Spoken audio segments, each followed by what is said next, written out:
Dana. Yeah. So thank you, Dana. So again, if you have that email address, and Dana you can feel free to put it in the chat too, dsmorris@ti.com, and get that information to Dana. Again, access our ETC is the bomb.com. I love it. All right, so here is the opening screen of the TI-Nspire teacher software. You know, we have our 7 applications. Tonight, we won't be able to go through all of them, but Dana made a great recommendation. Let us know what you need, because I can easily spend a whole entire day on just the calculator page and what all it can do. But we're going to kind of navigate between different applications here. So I'm going to start a new document. Do you want to save? No, I don't want to save anything. Let's go to the calculator page. In the chat, I'm interested in knowing if you've used the TI-Nspire teacher software, how do you use the calculator page? For what mathematical concepts do you use the calculator page? Let's see what you say in the chat, and then I will proceed. In the chat, how do you use the calculator application of the TI-Nspire?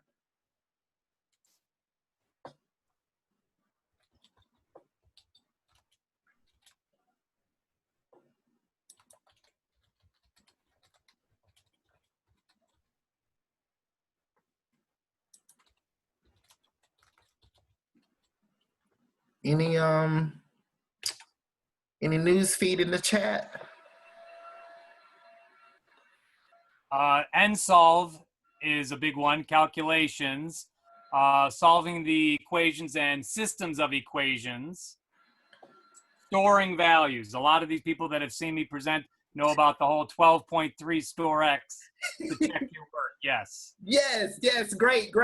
So I never want to neglect where the story starts in middle school with expressions, equations, and inequalities, because a lot of that buttress the support of concepts taught in high school, definitely in grades 9 on up.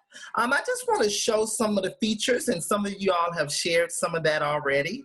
In the Nspire, I can take any kind of expression. I'll take one here, x plus 2y, or let's just say 2x plus 3. And Dana, this is a key I love, my dearest friend, control equal.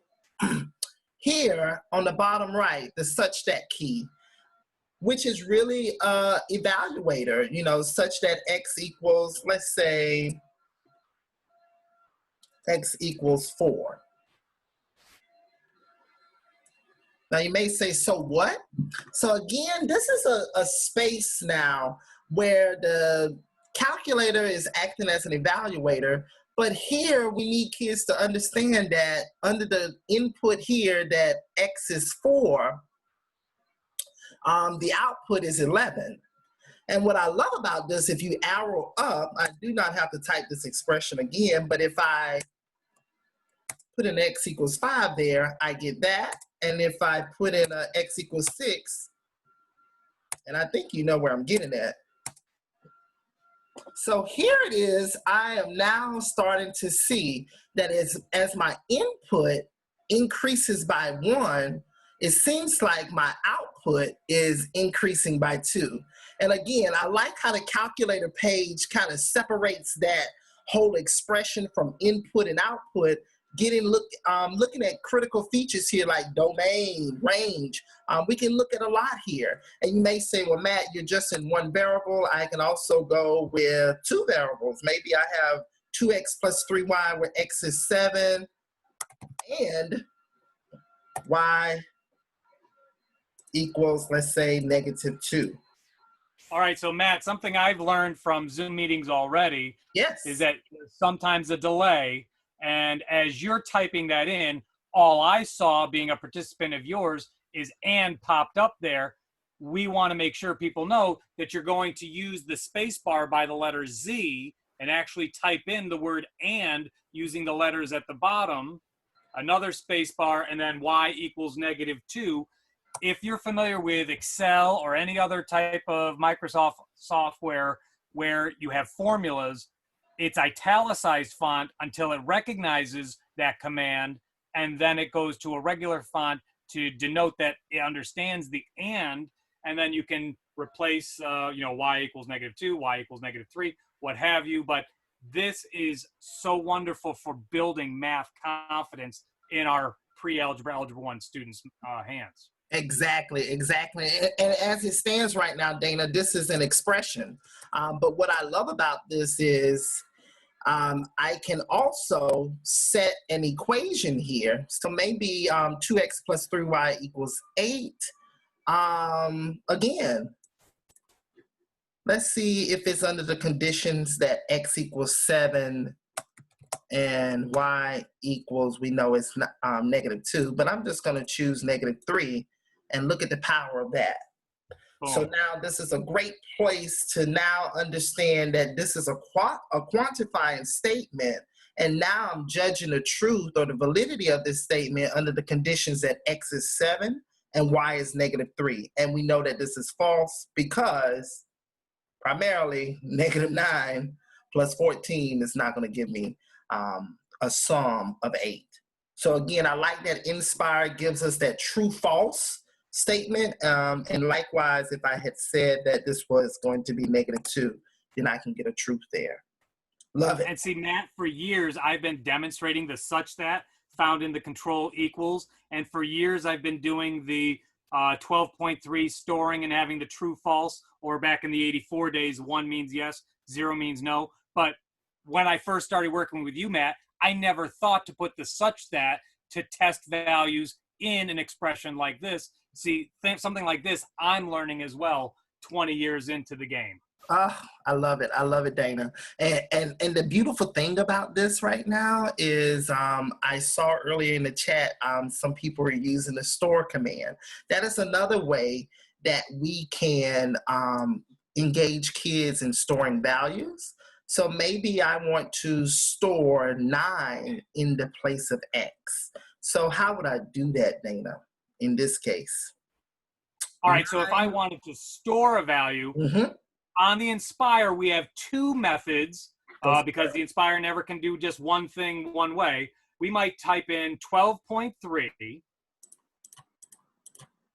and then control var, the variable button, and there's the familiar arrow pointing to the right, and you can choose any of the variables in the alphabet.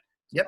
Note that the Inspire isn't limited to just single letter variables, so you have to be careful. You put 2 letters there, that now became a 2-letter variable.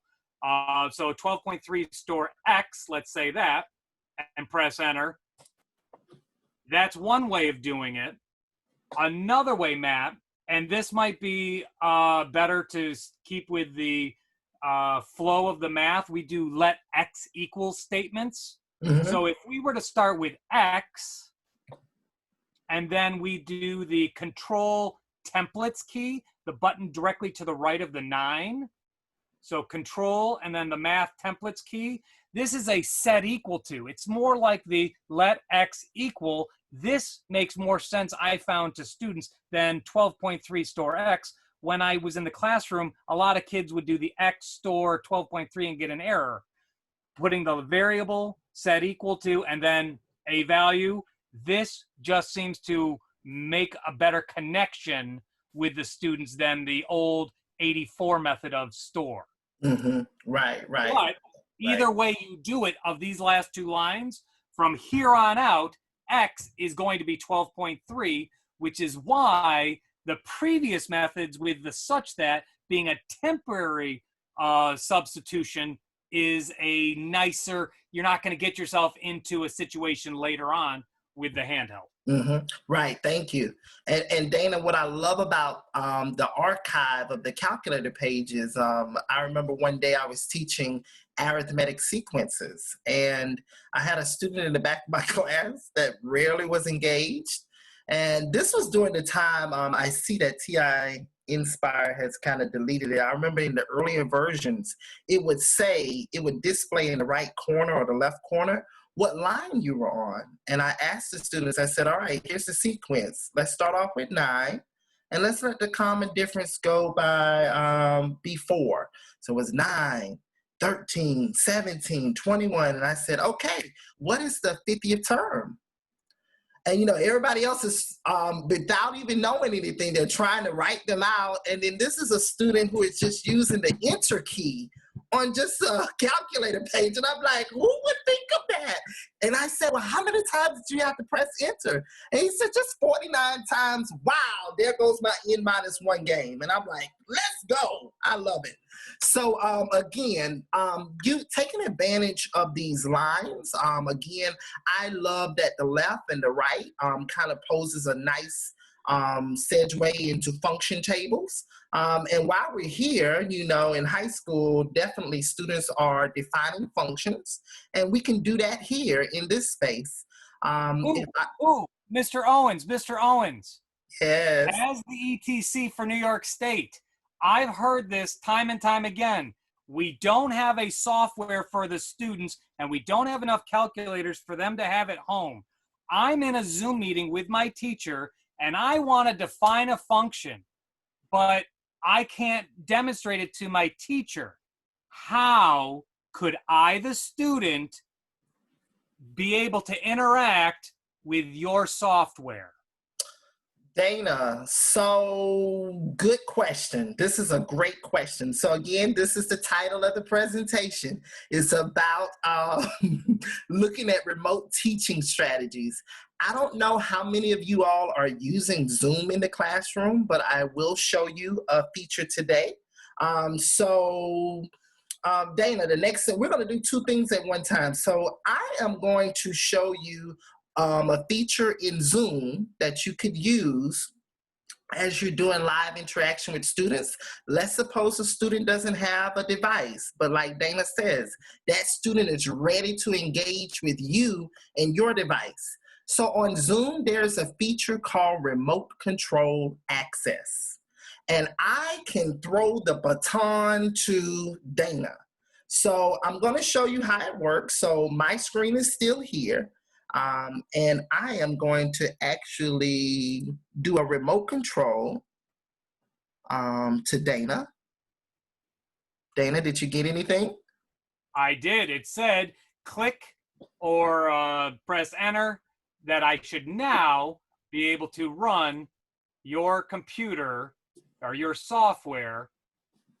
So now I don't have the software open. Yes, my machine has it, but I don't need to. So if I'm on my phone, I'm on an iPad, a tablet, anything that allows me to do Zoom, I can actually run the teacher's software from my computer. And if you don't believe us, my hands are held up. This guy is driving my Inspire. So let's talk about the power of this, Dana.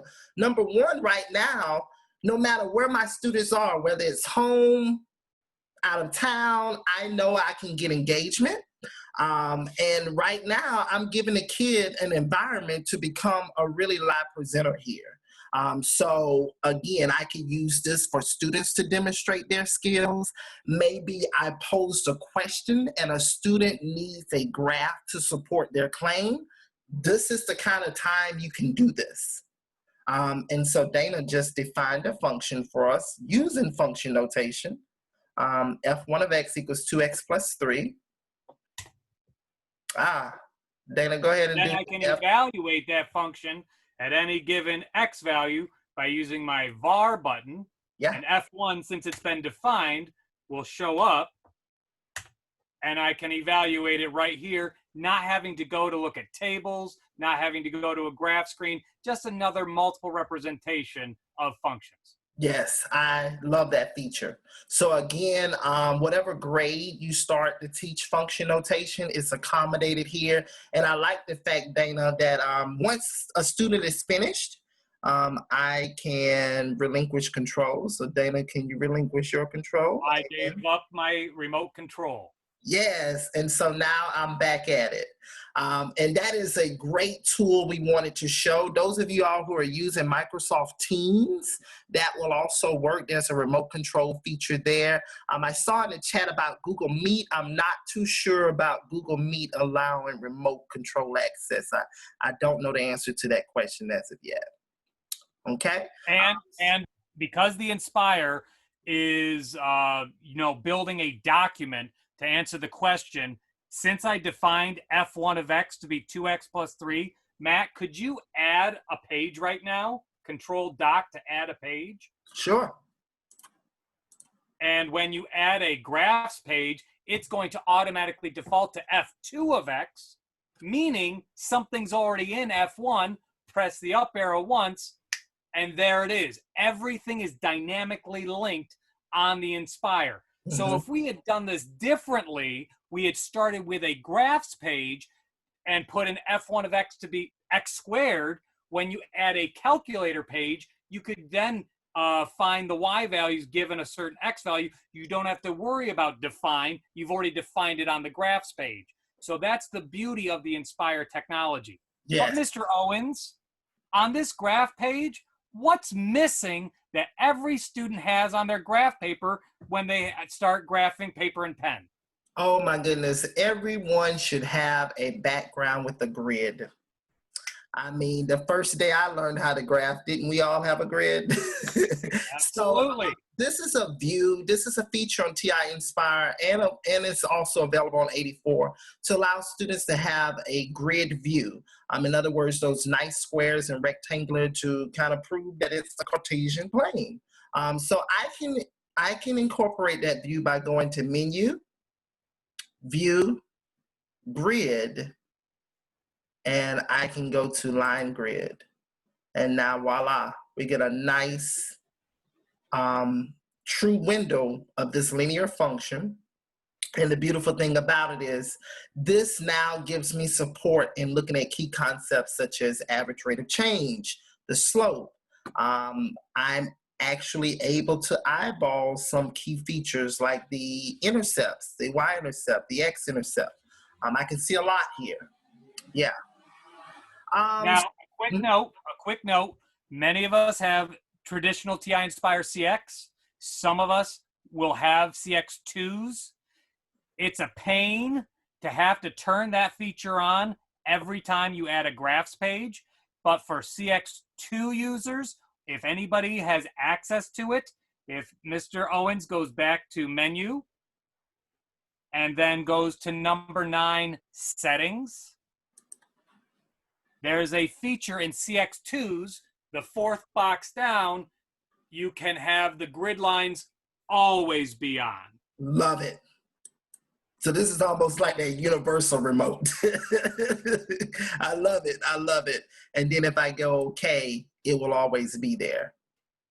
And then Dana, the beautiful thing about this also is if I insert a new problem, it's there. So even though I inserted a new page, if I have a new problem, notice something now.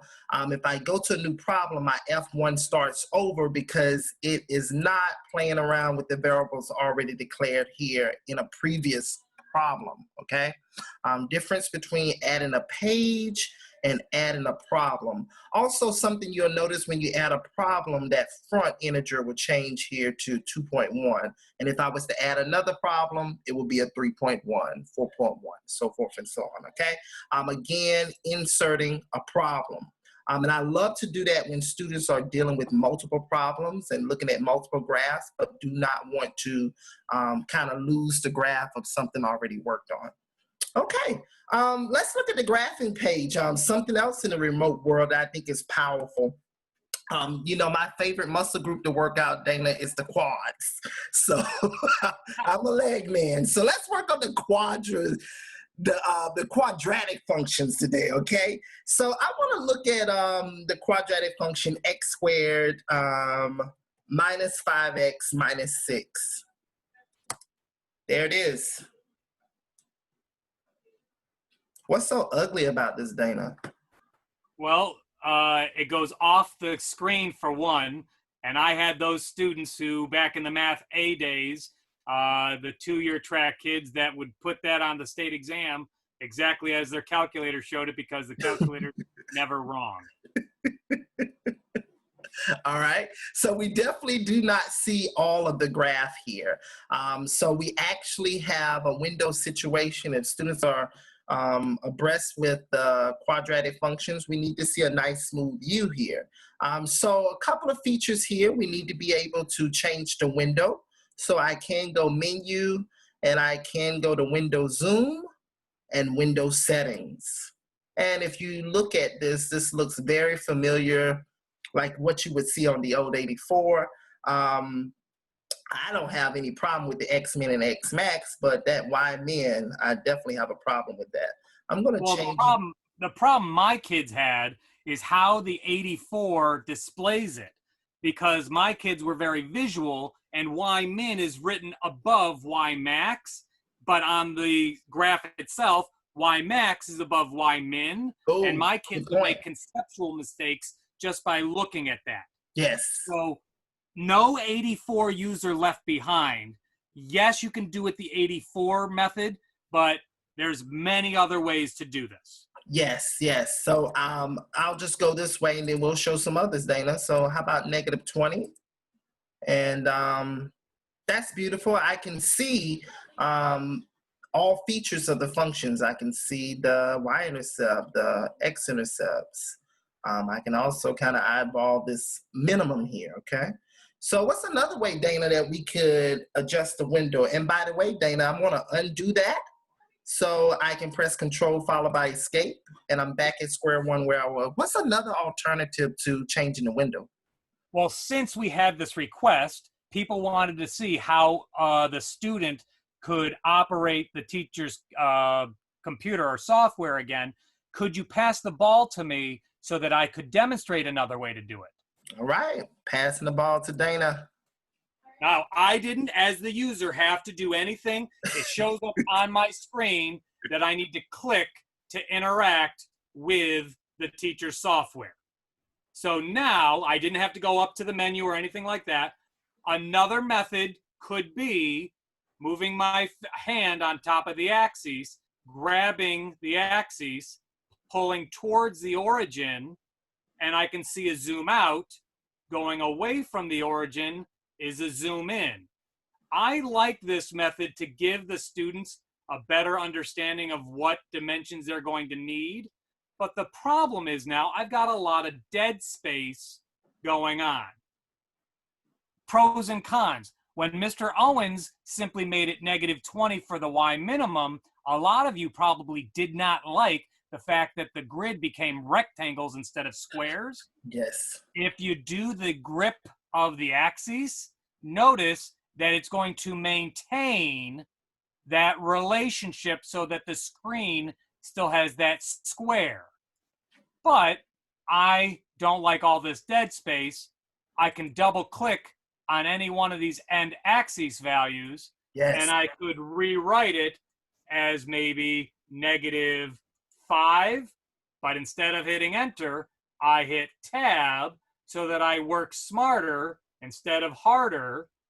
I can go clockwise around the screen. I love it. Until I have the most appropriate window. So for those of you who possibly teach an Algebra 2 class, and you have to do compound interest problems, it's annoying for those students who can't find the most appropriate window. Now they can go round and round and round until they find their best window. Mr. Owens, take it away from me.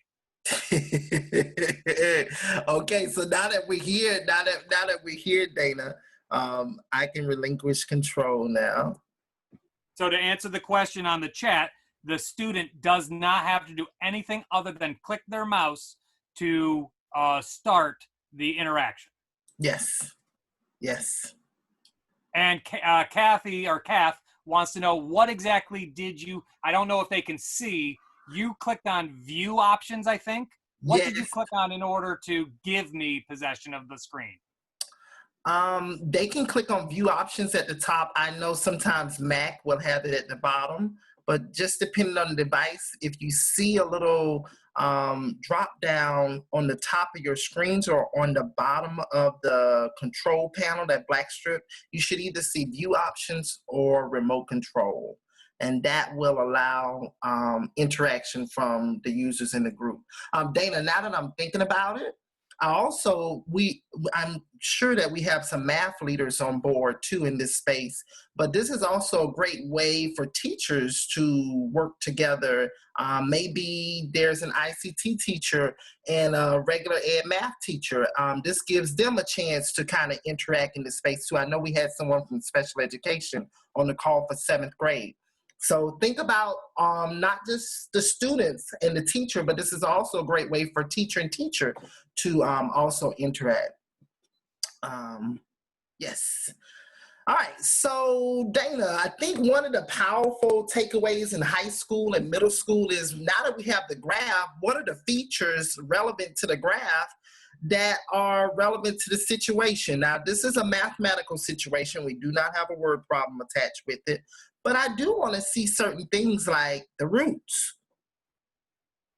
the axis of symmetry. I can get all of that. Dana, you want to give us your little spiel? Okay. So we all know the 84. We used it for years. You go into second, trace, the calc menu. You choose the zeros. You had to do that twice. You had to choose max or min depending on the function that you were given. However, I would tell Matt, go to menu, and I would choose trace, number 5, something that we never chose on the 84, because the Inspire does it right. It has option 3, trace step. So if you were designing a calculator to be able to go by any value automatically, you wouldn't have it go by the pixels on the screen, which TI chose. You would overwrite automatic with the number 1. You can just press the 1 on the keypad and it overwrites it. You can select OK. And from now on page 2.1, where Mr. Owens is, if he goes to menu and he selects trace and then graph trace, as he moves his cursor left or right, and I love that he does that. I think so few people take advantage of this. I call it the wizard, Dana. Well, I grew up in New York State, so we had Geometer Sketchpad shoved down our throats in college. And Geometer Sketchpad users remember that in the upper left-hand corner is an icon of the tool that's currently active on the Inspire. If you hover your mouse above that tool, it will tell you how to use it. So now Mr. Owens can either press the right side or the left side of the touchpad, and as he moves, it will show, oh, Mr. Owens, did you change your settings? I did. Okay. So right now it's not doing anything fancy. But Mr. Owens is going to go back to menu. Okay. Give it away. He's going to go to number 9, settings, and use your tab key to go down to the lower portion. And a very important box you want all of your students to check is the automatically find points of interest. You must use your click button, not your enter button, to check these boxes. So if you check automatically find points of interest, also I'm a fan of automatically label points. That'll come in for geometry. If you have that box checked and now go back to OK. Now this is the game changer. Now I'm gonna try not to scream, right? You're gonna just move and it finds the minimum. But wait, we said we wanted it to go by integer values. I like this example, and if you've seen me present, I use this example for every demonstration because that minimum occurs at not an integer value, but it won't let the user miss it. You can go and press enter now, Mr. Owens, and it will plot and label the point on your graph. So you can start doing your y-intercepts, you can start labeling your zeros. This is how I taught quadratics in my classroom. I wanted the students to identify all these key values on the graph. Now, it's me that says change your trace step size to 1. If you don't do that, it'll go by 0.1, and you'll have students that can't remember that first step of changing it to 1. They can just work harder instead of smarter. They'll still get the same outcome. So that's just a personal preference I add in. You don't need to change that. Mr. Owens, what if a student still can't resize the window appropriately, and I trace off into the X minimum area? What happens as I move left? I love it. So that's the beautiful thing here too. Even though I was in this window, I can still continuously trace and then not lose generality of what this function is doing. And I think that is just a game changer, Dana. So here it is. I have all these features. And again, in order to see all of the features that I've set that setting for, I can still trace outside of that range. I did not tell a joke, I promise you. So to sound like a nerd here, I'm not sure if any of you are into Lord of the Rings. I'm not, but I do remember one ring to rule them all. So Tamara, I think your question, this is it. If you use the trace feature instead of the old school method of the 84 analyze graph, the trace feature will find everything, and you don't have to go back to the well, back to the menu over and over. It will find everything with one tool. Yeah. Now, the one thing it can't find that Mr. Owens is going to show now is I want axis of symmetry. Yes, I want that axis of symmetry. So I'm going to press escape. So as Dana stated earlier, that wizard is open. So I'm going to press escape to release the graph trace feature. All right, that is totally turned off. The wizard is gone. And I really want that vertical line that's going to be the line of symmetry going through this key point, 2.5 comma negative 12.3. And I can do that by going menu, followed by analyze graph. And what do you say? Analyze conics. And this is something in high school. Sometimes we don't want to say the word conic sections until we're hitting all 4 of them. But you know, the first day I hit quadratics, I show my students how that quad is formed with the conic sections. And here we go. It is axis of symmetry. And again, if you do not know how to use this feature, the wizard is to the top left. And it says axis of symmetry of any of the 4 conics, click the appropriate graph. So if I click this graph, it's getting a little cloudy. Yeah, and there it is. Let me clear this out a little bit. And you will see in blue, this is the axis of symmetry, which is the vertical line, x equals 5 divided by 2. Game changer to me. And I remember, Dana, I would make my students go and find another relation or just to go plot it. But now you have these conic features that analyze and finds all of those key features on the conic section. It's awesome. Yes, yes. Okay, moving to the next activity. I want us to look at another feature. All right, we can go all day with the graph page. I want you to read this problem to yourself.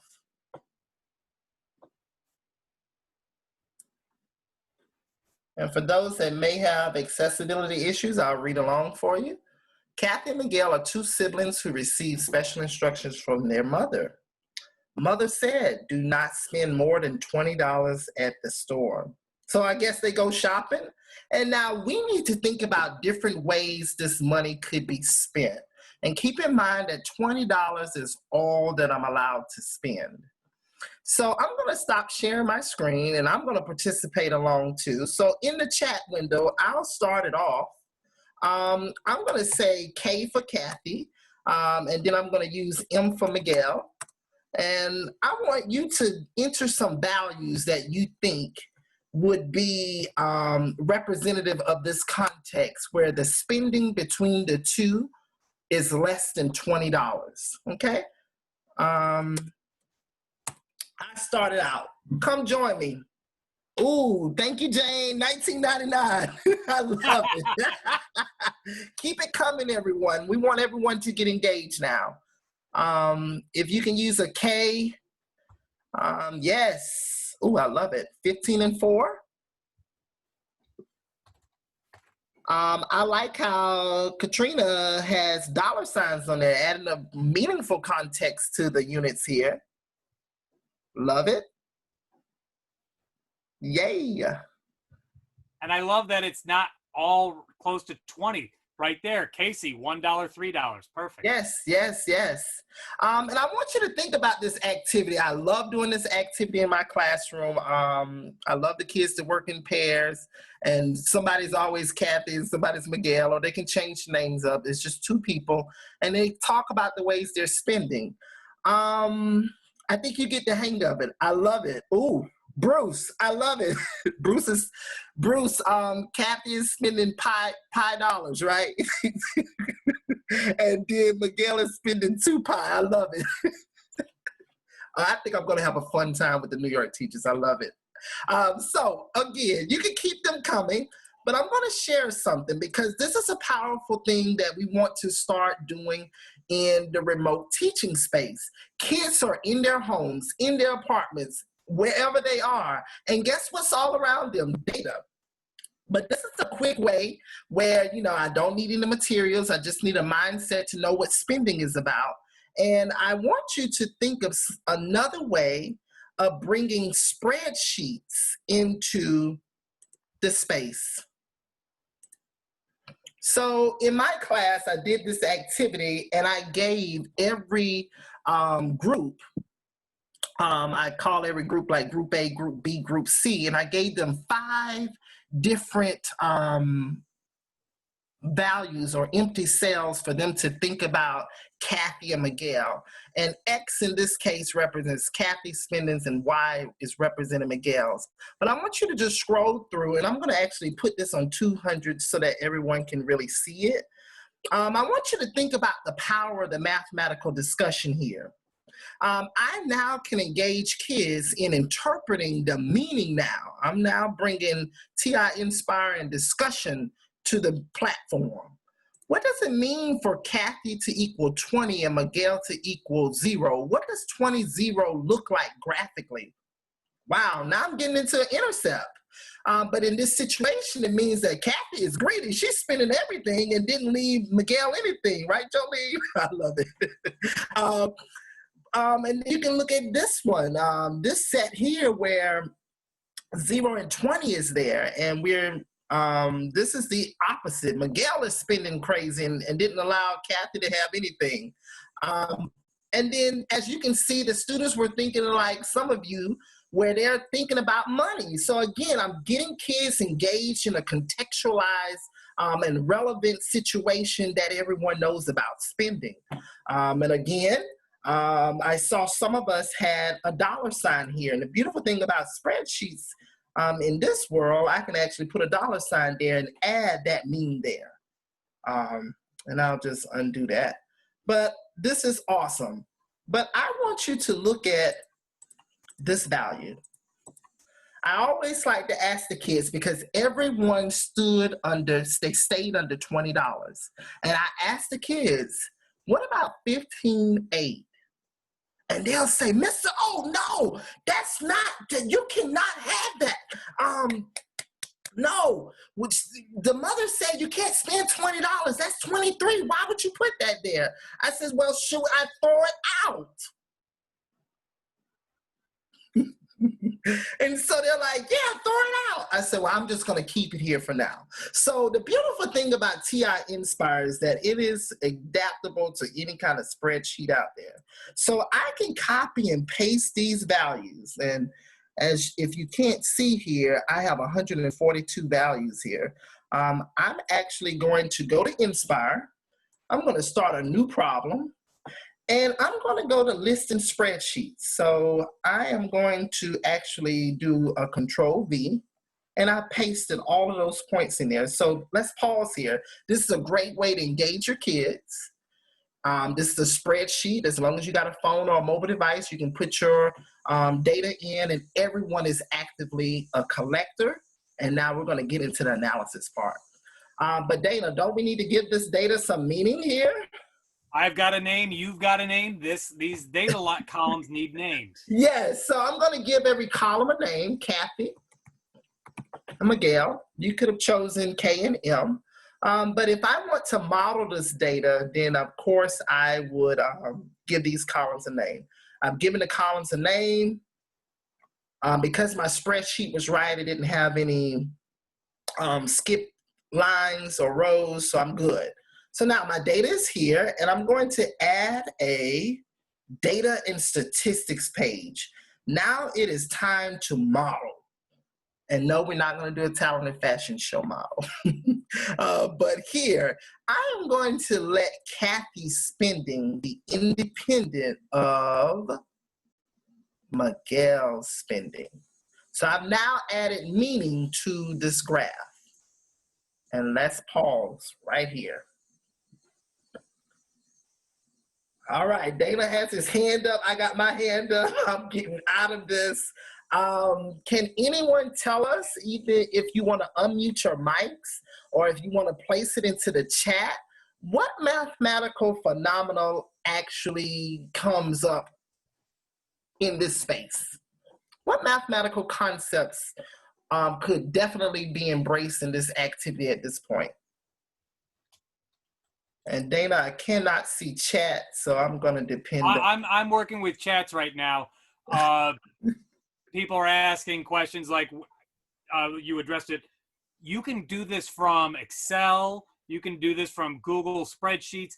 Any type of rows, column, spreadsheet type software, the Inspire copy and paste works with. It works well. It's dynamic. It's dynamic. Yes. Yes. Yeah. But we're getting some great responses here. We can do line of best fit. We can start doing correlation. We can start talking about outliers. I mean, this for students, why do these two dots, it seems to have a good line going there, but I see two dots that seem like they don't belong. And Mr. Owens, you can hover and you can see those values and we can start to pick them apart. Why aren't they where they should be? So you must have slipped in another coordinate that doesn't belong. I did slip in another coordinate. I did. But again, this is a great way, and I think I saw it in the chat, this is a great way to kind of lead into the graphing of an inequality in two variables. We're now looking at X being Kathy's spending, Y could be Miguel's spending, and so now I'm looking at the inequality, X plus Y is less than or equal to 20, so I can't spend no more than $20. So again, now I have not said the word half region, I have not said boundary line. There's a lot of academic vocabulary that has not even been kind of thrown at the students in just the context.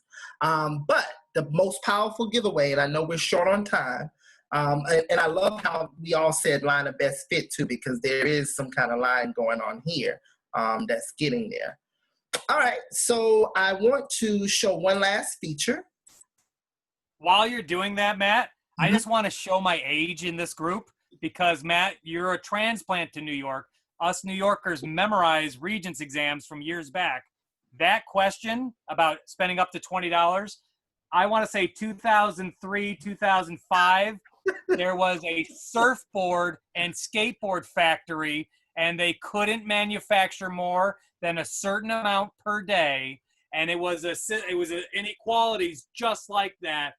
These are the types of problems. These are the type of dynamic, the way it was displayed like that. If we can show students that kind of data representation, it means so much more than reading words on a page. It does. It means so much more. And again, I'm starting with a context before I start with all the content.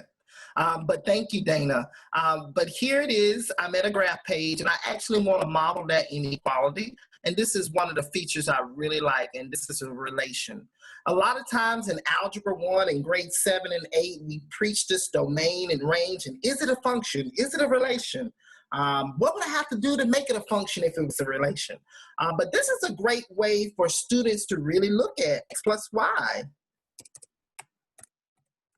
is less than 20. And again, I like that I can adjust my window to really make this meaningful. And now I can get into all kinds of cool concepts here. Again, I now am not going straight to this, but from the context, my kids have a discrete view of all of those nice points. But now, because this linear inequality in two variables is really a relation, I now have this solid, this half region, this half plane that really represents all the points. And I can get into a whole bunch of concepts here. I can ask the kids, well, why is all of our points in quadrant 1? And the kids will take it away just like that. Well, we don't have any negative money and all this other stuff. And so it just brings a whole different discussion and engagement. And they were home, not in my classroom, doing this particular activity. So I'm gonna pause here because I know it's 6:57. Dana, did you want me to show the piecewise function? Matt, if you could go back to your graph screen, I think it was 3.2. Yeah. Or no, could you add another graph screen? I'm sorry. Could you add another graph screen? Gotcha. Brand one. And I think it's very powerful. I mean, the people that are on this session know that they love the Inspire. You showed an interesting way of getting to relations graphing. You went to menu, and then you went to graph entry edit, and you chose it there. Escape, get out of these two, because everybody has their own way of doing things. Just hit the delete button, if you would, and get rid of your equal sign. Boom. And there's yet another way to do inequalities or relation graphing. We've got to find ways to help these students and build math confidence. The fact that the Inspire has relation graphing is really going to pay dividends for schools using it. So that student now can enter in inequalities and they don't have to get it y by itself. They can put it in and they can start to talk about the data, talk about what it means, not get stumbled and caught up on getting y equals. That's not the real takeaway we want from mathematics. We want the takeaway to be the data analysis. Now, Mr. Owens, as you remember, x, y side by side, you're going to want to put that implied multiplication. I was really trying to show off to my calculus lovers. This is a great chance where I like to do those implicit curves with implicit differentiation. Sometimes those ellipses that are kind of tilted and rotated. This is a great way to kind of input that kind of expression into relations because those are definitely implicit relations. All right, Dana, it is 6:59. Bruce, yes, we can do that, Bruce, to answer your question.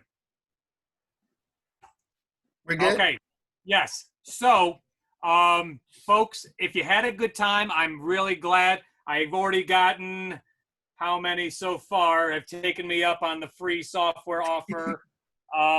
This is great. I've got 6 folks that have already emailed me on the software. I'm going to put in the chat right now for everyone, Raiderman 1976. If you go to YouTube and search Raiderman 1976, you'll find my YouTube channel that I created when COVID broke out, where I break down all the Inspire, all the 84, Regents exams by questions, things like that. Look for a pie tattoo as the front logo. We're going to do these on the regular. Matt, we've already had a request for coding. I saw a lot of folks that are doing geometry. We're very algebra heavy in these intros. So geometry, we're going to definitely do one on geometry. Please put in the chat box topics that you would like covered, and we will do all that you ever want until there's nobody that signs up for these. So we will keep doing as long as you keep showing up. Yes, yes, yes, yes. And again, we went through, 4 applications? Just imagine if we just spent a whole entire hour on the power of the just graphing page or the geometry page. Amy, we can do it. We have the JMap resource right here on this call, and we never once even went to jmap.org and showed quick polling and navigator. So I guess you're gonna have to come back for more. Gotta come back for more. Thank you all for showing up. Thank you for giving us your time. You truly are dedicated to education. This is going to be a tough school year, but I know we can do this together. Together, we are a wealth of knowledge. Email us. Matt, would you put in your email address? Sure, I think I'm doing it right now. Put it in the chat box. The more we can bounce ideas, you're not alone. That's the toughest thing that quarantine has taught me, is that it feels like you're alone. You are not alone. We are here to help each other. I'm not doing anything from 8 a.m. to 3 p.m. Put me in your classroom. Let me teach a lesson. Zoom me in, whatever. Have me join something that you're doing. And also have me join a math department and share the love with your math department. We're here to help. This is needful times now. Yeah. All right. Some of you signed up for 84. If you signed up for 84, we'll see you Wednesday. Yeah, we'll see you Keep an eye out. We have your email. We'll tell you about future ones coming up. Yeah. Okay, I'm going to end the recording.